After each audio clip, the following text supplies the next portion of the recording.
The number of people covered by small group health insurance in Minnesota grew by 15% last year, ending a string of annual enrollment declines stretching back to 2004.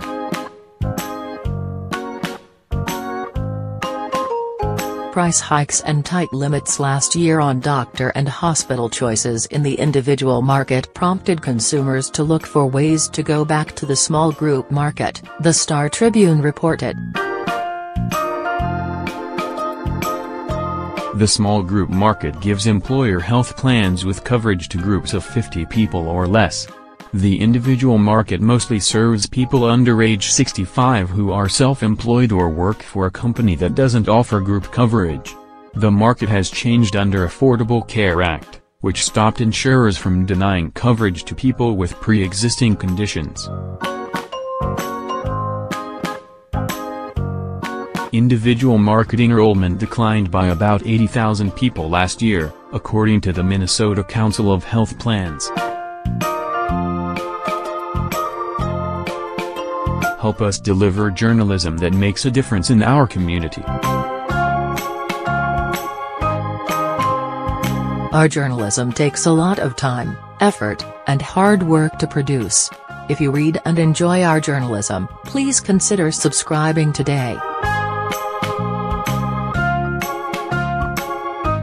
When care is so expensive, people will do whatever they can to make do, said Jim Shalter, Chief Executive of the Minnesota Council of Health Plans, a trade group for health insurers.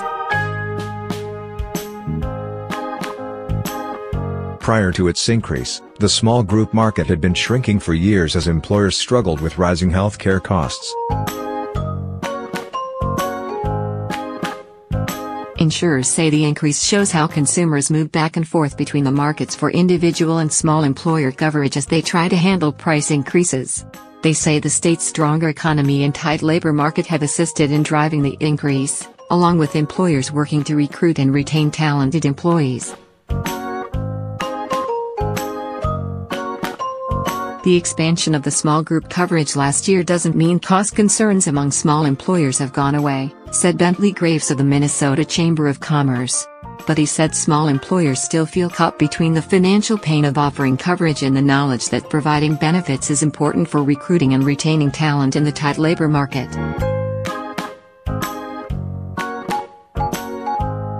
Employers are going to do almost anything they can to continue to maintain this benefit, Graves said. The labor market is getting tighter and tighter.